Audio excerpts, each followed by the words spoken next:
मेरा नाम खुशबू है, मेरी उम्र 22 साल है और मैं छत्तीसगढ़ में रहती हूँ। मुझे ना जाने क्यों ऐसा लग रहा था कि सब नॉर्मल होकर भी नॉर्मल नहीं है, या फिर ये सब कुछ ज्यादा दिनों के लिए नहीं है। यही सब सोच सोच कर मेरे सर में बुरी तरह से दर्द हो रहा था। मुझे ऐसा लग रहा था कि अगर मैं एक दिन भी इस आदमी के साथ रही तो मैं पागल हो जाऊंगी। कभी कभी मुझे लगता था कि मैं एक पागल औरत हूं, लेकिन कभी कभी मुझे ऐसा लगता था कि मेरा पति ही पागल आदमी है। मैं डिसाइड नहीं कर पा रही थी कि हम दोनों में से कौन नॉर्मल था और कौन नहीं। एक फिटकरी थी जो मेरी जिंदगी की सबसे बड़ी मुसीबत बन चुकी थी। कोई सोच भी नहीं सकता था, एक छोटी सी सफेद रंग की फिटकरी ने मेरी जिंदगी में जीना दुश्वार कर दिया था। रोज मेरा पति एक नई तरह की फिटकरी घर में लेकर आता था और उसे इतना संभाल कर रखता था कि जैसे वह कोई हीरे जवाहरात हो।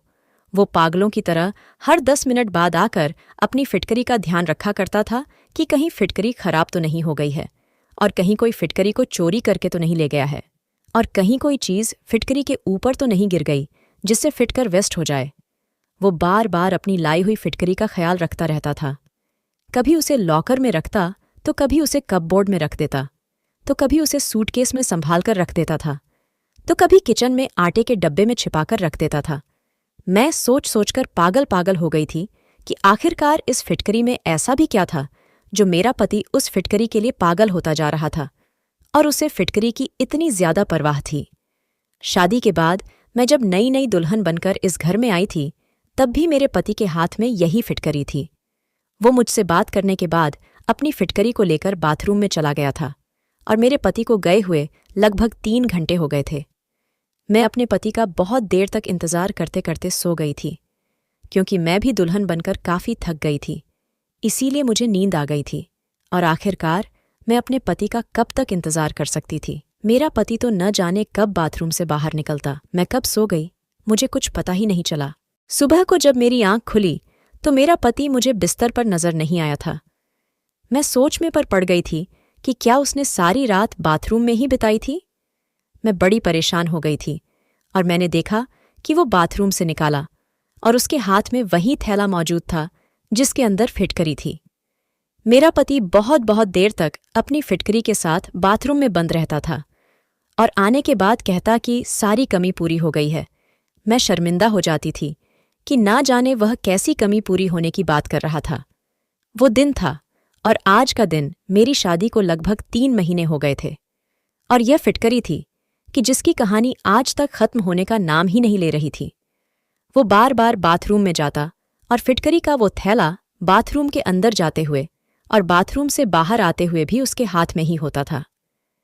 बाथरूम से लगातार पानी गिरने की आवाज आती रहती थी, और जब ज्यादा देर हो जाती तो मेरा पति बाथरूम से बहुत खुश होकर बाहर निकलता था। मैं तो बड़ी अजीब सी उलझन में फंस गई थी। मैं अपनी परेशानी किसी को बता भी नहीं सकती थी।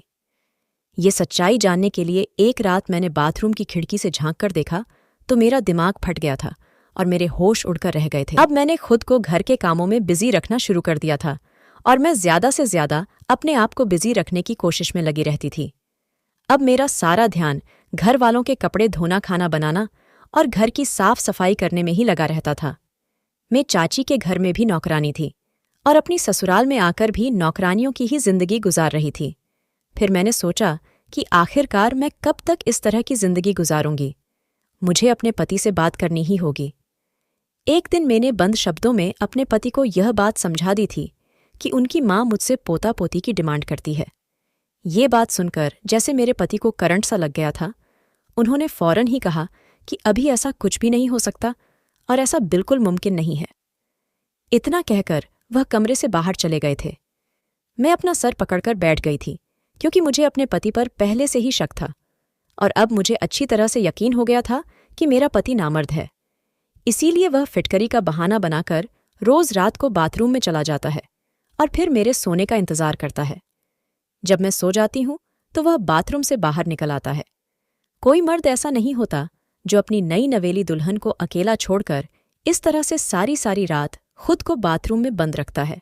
मैंने सोचा, अब मुझे अपने पति के इस राज से पर्दा हटाना ही पड़ेगा, और मैं सच जानकर ही रहूंगी, और यही सारा सच में सब लोगों के सामने लेकर आऊंगी। एक दिन रात के टाइम पर मैंने सोचा कि मैं सोने की एक्टिंग करती हूँ और देखती हूँ कि मेरा पति रात में क्या करता है। मैंने आज ही अपने पति से कहा था कि मुझे बहुत नींद आ रही है और मेरी तबीयत ठीक नहीं है। मेरा सर दर्द से बुरी तरह से फटा जा रहा है, इसीलिए वह मुझे जगाने की कोशिश ना करें। मेरी यह बात सुनकर तो मेरे पति के चेहरे पर अजीब सी मुस्कुराहट आ गई थी, जैसे कि उन्हें इंतजार हो कि मैं जल्दी ही सो जाऊं। मेरे पति ने मुझसे कहा कि ठीक है, अगर तुम्हारी तबीयत ठीक नहीं है तो तुम जल्दी सो जाना, मैं तुम्हें बिल्कुल भी डिस्टर्ब नहीं करूंगा। उसने कमरे की लाइट बंद कर दी और कमरे से बाहर निकल गए। ये सच था कि मुझे लेटते ही नींद आ जाती थी, क्योंकि मैं सारा दिन बहुत काम करती थी और थकान से चूर होकर जब मैं अपने बिस्तर पर सोने के लिए लेट जाती थी तो मुझे फौरन ही नींद आ जाती थी। और वही हुआ, मैं कब सो गई पता ही नहीं चला। लेकिन मैं आज बहुत कोशिश कर रही थी कि मैं जागती रहूं, और मेरी सास ने भी मुझे किसी काम के लिए नहीं कहा था, वरना मुझे तो आराम करने का मौका ही नहीं मिलता था। मैंने नींद दिन में ही पूरी कर ली थी। मैं जी भर के सोई थी ताकि मैं रात को देर तक जाग सकूं। मैं लगभग 1 घंटे तक अपने पति का इंतजार करती रही थी। 1 घंटे बाद जब मेरे पति कमरे में आए तो मैं ऐसी हो गई जैसे मैं गहरी नींद में सो रही हूं। मैंने देखा कि वह वही फिटकरी वाला थैला लेकर बाथरूम में चले गए थे। जब उन्होंने बाथरूम का दरवाज़ा बंद किया तो मैं फौरन ही उठ गई थी। मुझे डर नहीं था कि वह बाहर आएंगे, क्योंकि मुझे पता था कि अब वह काफ़ी देर तक बाहर आने वाले नहीं हैं। मैं घर के बैक साइड वाले हिस्से की तरफ जाने लगी थी और चोरों की तरह धीरे धीरे खड़ी हुई थी जहां पर बाथरूम की खिड़की थी। लेकिन बाथरूम की खिड़की बहुत ऊंचाई पर थी और उस खिड़की से मैं अंदर तक नहीं देख सकती थी, क्योंकि खिड़की की ऊंचाई के हिसाब से मेरा कद बहुत छोटा रह गया था। लेकिन मैं जल्दी से जाकर एक चेयर लेकर आई और मैंने वह चेयर रखी और उस पर खड़ी हो गई। उस टाइम रात के 2 बज रहे थे और घर के सारे लोग सो चुके थे। किसी की भी मुंह पर नजर नहीं पड़ सकती थी, मगर मुझे फिर भी बहुत डर लग रहा था और डर की वजह से मेरा शरीर कांप रहा था। मैं वह चेयर उठाकर खिड़की के करीब आई और चेयर पर चढ़कर खिड़की के अंदर देखने लगी कि आखिर मेरा पति इतनी देर तक बाथरूम में करता क्या है। अपने पैर कांपने की वजह से मुझे ऐसा लग रहा था कि मैं ठीक से खड़ी नहीं हो पा रही हूं, ऐसा ना हो कि मैं गिर जाऊं। मैंने अपने अंदर हिम्मत पैदा की और चेयर के ऊपर खड़े हो गई। लेकिन जैसे ही मैंने बाथरूम की खिड़की से अंदर झांका तो सामने का नज़ारा देखकर मेरी आंखों के सामने अंधेरा छाने लगा था। मैं चेयर से गिरते गिरते बच गई थी। ये मेरा पति कैसा काम कर रहा था फिटकरी के साथ? आखिर यह सब कुछ क्या हो रहा था? मेरे पति का दिमाग तो ठीक था। मैंने बड़ी मुश्किल से खुद को संभाला था और वापस अपने कमरे में चली आई थी। कमरे में आते ही मेरी आंखों में आंसू आ गए थे और मैं फूट फूट कर रोने लगी थी। मुझे अपनी किस्मत पर रोना आ रहा था, क्योंकि आज मेरे पति की असलियत खुलकर मेरी आंखों के सामने आ गई थी। आज तक मेरा पति मेरे करीब क्यों नहीं आया था? अब मुझे यह बात अच्छी तरह से समझ आ गई थी। तो वह यह वजह थी जिसकी वजह से मेरा पति मुझसे दूर दूर रहता था।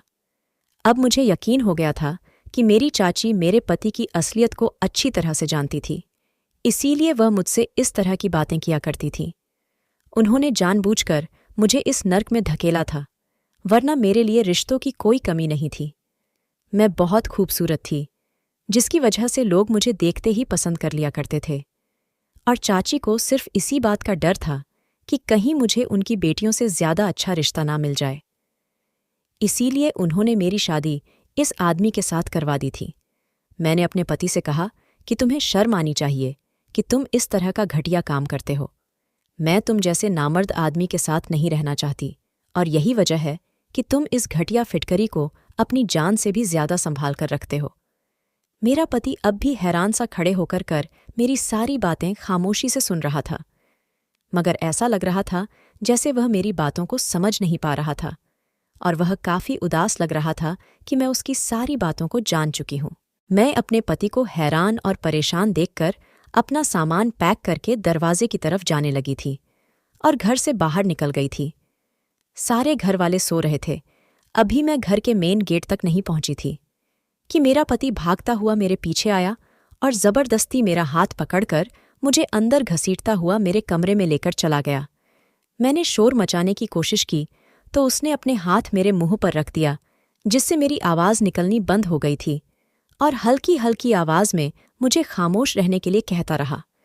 वो मुझे कमरे में लेकर आ गया और बेड पर बैठने के बाद उसने कमरे के दरवाजे को अंदर से बंद कर लिया। मुझे अपने पति पर बहुत गुस्सा आ रहा था। मैं एकदम दरवाजे की तरफ जा रही थी, मगर उसने फिर मुझे पकड़कर बेड पर पटक दिया और कहने लगा, यह क्या तमाशा लगा रखा है तुम्हें? मेरी बात एक बार में समझ नहीं आती। मैंने तुमसे कहा कि खामोश रहो, बस एक बार तसल्ली से बैठकर मेरी सारी बात सुन लो। और तुम इस टाइम रात के इतने अंधेरे में कहाँ जाओगी? क्या तुम लोगों को हमारे बारे में बातें बनाने का मौका देना चाहती हो? अपने पति की कही हुई बात पर मैं और भी ज्यादा गुस्सा करने लगी। मैंने कहा कि तुम्हें क्या लगता है, तुम लोगों से सच छुपा कर रखोगे? सच ज्यादा दिन तक छुपकर नहीं रह सकता और दुनिया वालों के सामने आ ही जाएगा कि तुम शादी के लायक नहीं हो और तुम एक नामर्द हो और तुमने मेरी जिंदगी के साथ खिलवाड़ किया है। मैं तुम्हें कभी भी माफ नहीं करूंगी। मैं अपने होश खो बैठी थी और जो मेरे मुंह में आ रहा था मैं कहे जा रही थी। मेरी इतनी बातें सुनकर मेरे पति ने मेरे मुंह पर एक जोरदार थप्पड़ मार दिया था। मैं उसका थप्पड़ बर्दाश्त नहीं कर सकी और लड़खड़ाते हुए जमीन पर गिर गई। दर्द से मेरी आंखें भर आई थीं और मैं रोने लगी थी। ये चोट तो बहुत मामूली सी थी, जो चोट मेरे दिल पर लगी थी उसने मेरे पूरे दिल को घायल कर दिया था। मैं चौंक गई और परेशानी से अपने पति की तरफ देखने लगी। मुझे इस बात की उम्मीद बिल्कुल भी नहीं थी कि मेरा पति आखिरकार मुझ पर हाथ भी उठा सकता है। अगले ही पल में थप्पड़ का दर्द भुलाकर अपने पति के सामने आकर खड़ी हो गई और कहने लगी कि तुम्हारे थप्पड़ मारने पर भी मैं इस घर में अब और नहीं रह सकती। मैंने भी चिल्ला चिल्लाकर अपने पति से बात करना शुरू कर दिया था। मेरे पति ने फिर से कहा कि हल्की आवाज में बात करो, वरना सारे घर वाले जाग जाएंगे। मेरे पति को बहुत गुस्सा आ रहा था और उसकी आंखों से गुस्से भरे एक्सप्रेशन साफ देखे जा सकते थे। मेरे पति ने कहा कि तुम जैसा सोच रही हो वैसा कुछ भी नहीं है। शायद तुम्हें गलतफहमी हुई है। मैं नामर्द नहीं हूं।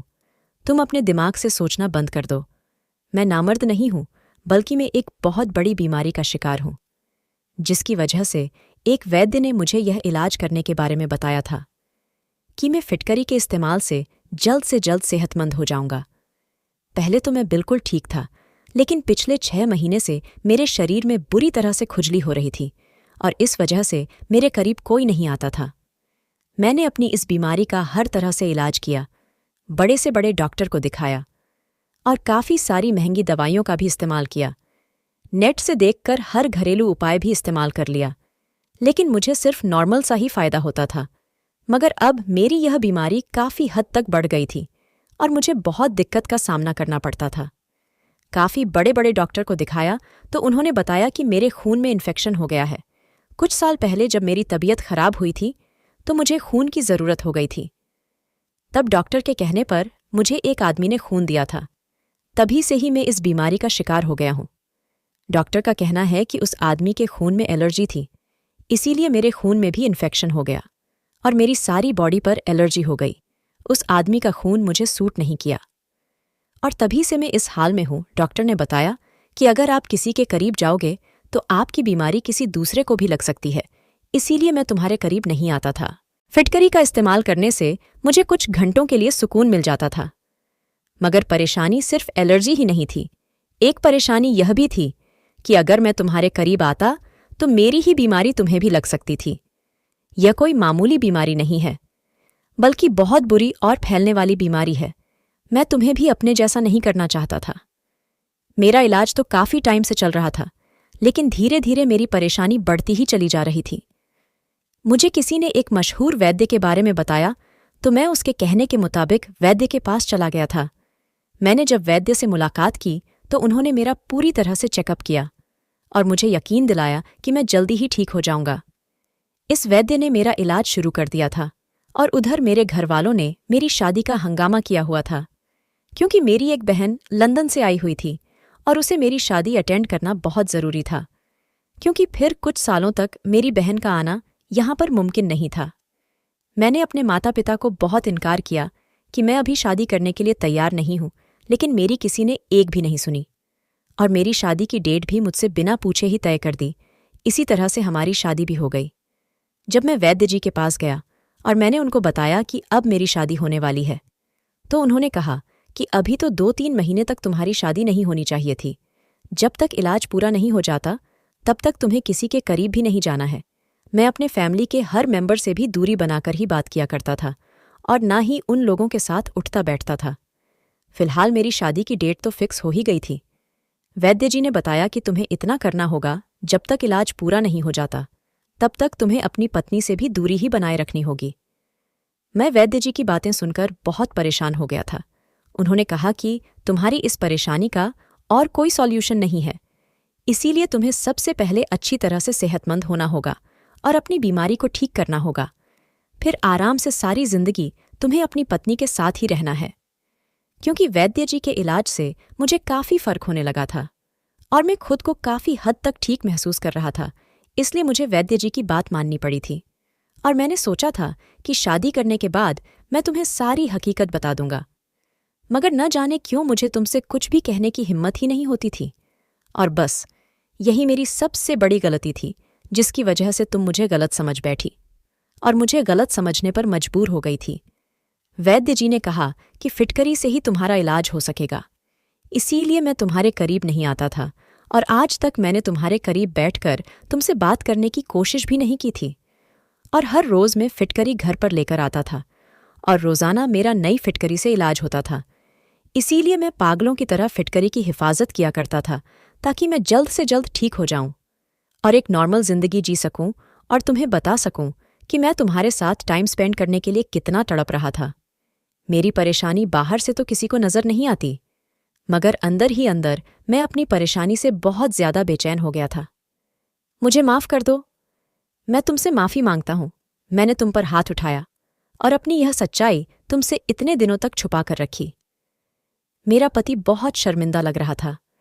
मुझे अपने पति की बातों पर यकीन आ गया था, क्योंकि उनकी आंखों से लगातार आंसू निकल रहे थे और उनके चेहरे से सच्चाई साफ नजर आ रही थी। मैंने अपने पति से कहा कि आप अगर मुझे इस बारे में पहले से ही बता देते तो मैं पिछले 3 महीनों से इतनी परेशान ना हो रही होती। मेरे दिमाग में तो तरह तरह की बातें आने लगी थीं। मेरे अलावा कोई और भी होता तो शायद आपके बारे में ऐसा ही सोचता। और तुम्हारी कुछ हरकतें ऐसी थीं जिसकी वजह से मुझे ऐसा लगा कि तुम मुझे धोखा दे रहे हो। और मैं भी अब आपसे माफ़ी मांगती हूँ कि मैंने आपके साथ बहुत बदतमीज़ी की और आपको नहीं समझा। मैंने बहुत शर्मिंदा होकर अपने पति से माफ़ी मांगी और उन्हें यकीन दिलाया कि मैं हमेशा आपका साथ दूंगी और जब तक आप पूरी तरह से ठीक नहीं हो जाते मैं आपका पूरा ख्याल रखूंगी। वो दिन है और आज का दिन है। मैं और मेरे पति हमेशा एक दूसरे के साथ है और भगवान की बहुत बड़ी कृपा है कि धीरे धीरे मेरे पति की बीमारी भी जड़ से खत्म हो गई और मेरे पति अब बिल्कुल ठीक है और हम पति पत्नी एक दूसरे के साथ बहुत अच्छी जिंदगी गुजार रहे हैं। कभी कभी हम अपनी फीलिंग्स को साइड में रखकर न जाने किन बातों में खो जाते हैं। बहुत सी ऐसी छोटी छोटी गलतफहमियां हैं जो घर बर्बाद कर देती है। हमें अपने लाइफ पार्टनर को अच्छी तरह से समझने की कोशिश करनी चाहिए, लेकिन हम तो सिर्फ अपने बारे में ही सोचते हैं। हम नहीं जानते कि सामने वाले के दिल का हाल क्या है और वह किसी परेशानी से जूझ रहा है। अगर हम किसी की परेशानी को समझ सके तो हम उसका साथ देकर उसे कामयाब बना सकते हैं और उसकी परेशानी को जड़ से खत्म कर सकते हैं। मैं भगवान से प्रार्थना करती हूँ कि भगवान हम लोगों को सोचने और समझने की हिम्मत दे और ताकत दे और हमें सही फैसला करने की समझ दे। अब मेरी शादी को 7 साल हो गए हैं। अब मेरे पास एक 3 साल की बेटी भी है। ऐसा लगता है जैसे मेरी जिंदगी से सारी परेशानियां खत्म हो गई हैं, क्योंकि मेरे पति इतने अच्छे हैं कि कभी कभी मुझे अपनी किस्मत पर यकीन ही नहीं आता कि यह वही आदमी है जिस पर मैंने पहले कुछ जाने बिना ही काफ़ी सारे इल्ज़ाम लगाए थे और शक किया था। अब मैं अपने पूरे परिवार के साथ बहुत खुश हूँ।